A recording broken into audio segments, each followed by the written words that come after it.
When we come back, let's talk energy, but not the old dirty stuff. How about the potential for something new? We'll revisit the conversation about nuclear energy with the president and CEO at Lightbridge.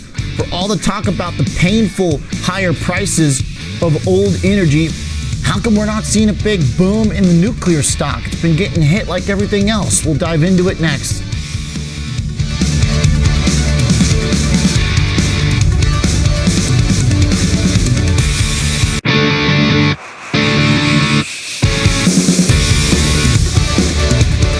Alternative energy seems to have fallen out of favor a bit as the demand for crude oil and old energy has been a key part of the inflation and macroeconomic story this year.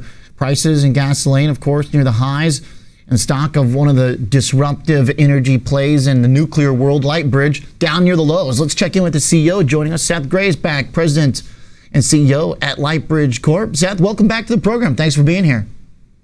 Great to be with you, Oliver. Always good to be on with you. Okay, give us an update here. Last time we spoke, your stock started off the year with a fantastic big rally into earnings, but over the last couple months, you've gotten dragged with everything else. What do you think's going on?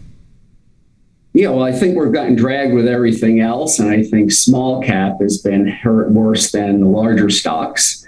And I think that energy has been hurt in particular. We've been riding with that.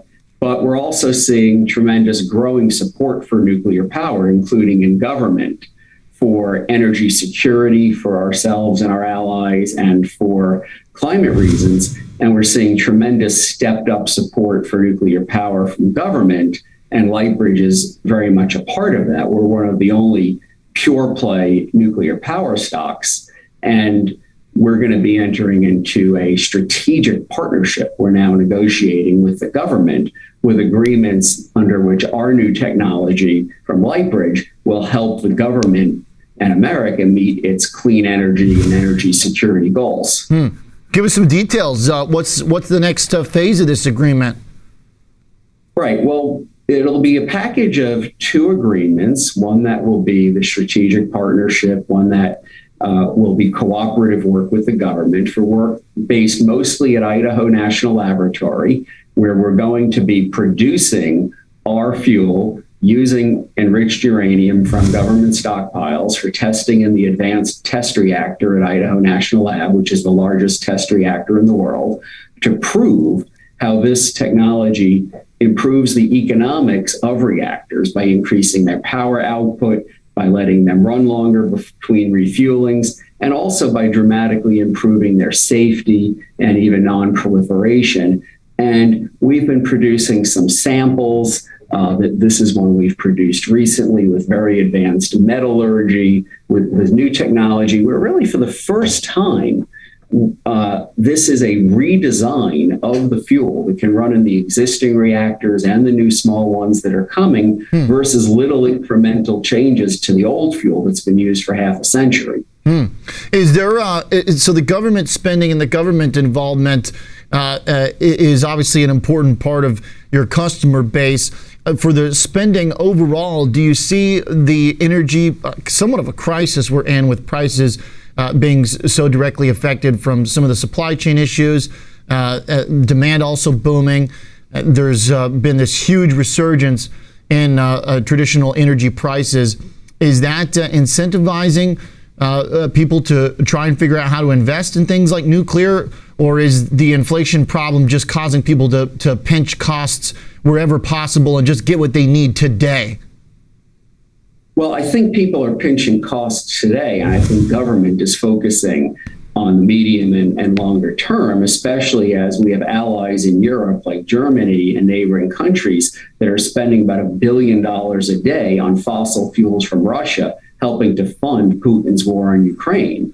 And the more we can provide alternative energy sources like new small reactors, new large reactors, new nuclear fuel technologies, and wean our allies off petro-dictators, the better. And we're also seeing with the surging natural gas prices in Europe, with fertilizer there being so intense in use of natural gas to produce, fertilizer production is down. So food production is down, food exports are down, food prices are up, and nuclear power can help with that in many ways as well.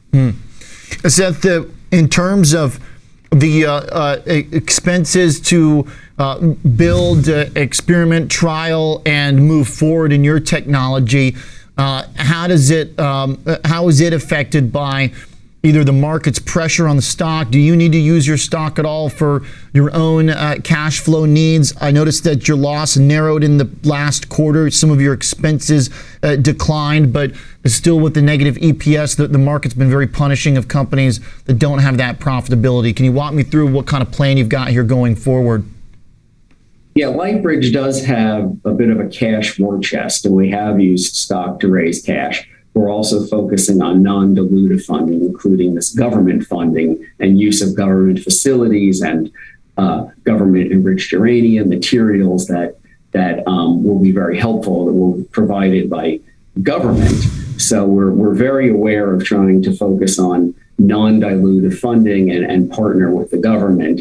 And I think in nuclear, it's hard for a lot of investors to do due diligence on an advanced nuclear technology. So seeing the government do that and then put its own money in, is a good way for investors to look at, what looks like it's really going to perform well.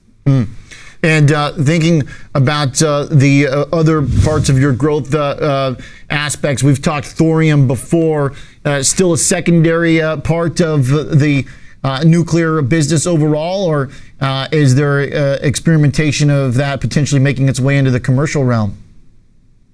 Well, right now that's very secondary, and people are focusing on what could be done in the nearer term. So Lightbridge is focusing on using uranium, on using what's in the supply chains right now that meets the goals of the customers. Okay. All right. So it sounds like you're moving in the right direction, still getting the government involvement here. And I know I've talked to you in the past about the consulting work that your team has done with other governments around the world. Is there anybody right now that stands out as spending the most on nuclear? Yeah, there is. We're seeing some very strong interest in Poland for ordering a lot of reactors, and actually in Ukraine for ordering a lot more reactors as soon as they can when this war is over. And we're seeing more action really throughout Central and Eastern Europe. France and the UK are adding a lot, and Lightbridge is in discussion with some governments about perhaps doing some consulting work for them. Okay. All right. Always like the details. Appreciate it, Seth. Thanks for the update. Thanks, Oliver. All right. You got it. Seth Grae, President and CEO at Lightbridge Corp. LTBR stock's been under pressure after a strong start to the year. Now sitting near the multi-year lows, but it sounds like still a lot of adoption in the works. Hope get some kind of alternative here. Illinois was going to close a couple plants, but decided to leave a few of them open.